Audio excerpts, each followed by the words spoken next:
det 28. gang i dag, at vi to skændes igen. Du har kaldt mig for en brilleab, sagt at jeg var bøs og givet en fuck finger.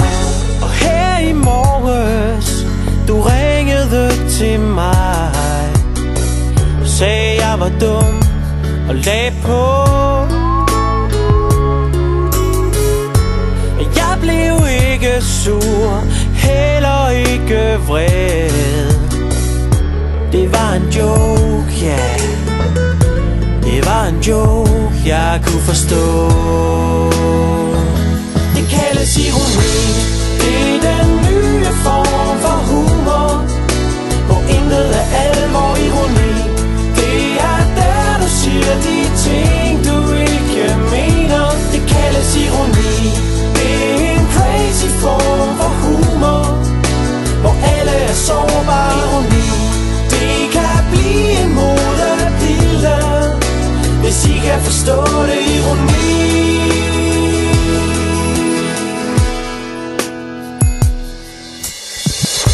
Og jeg må sige, at det er helt unikt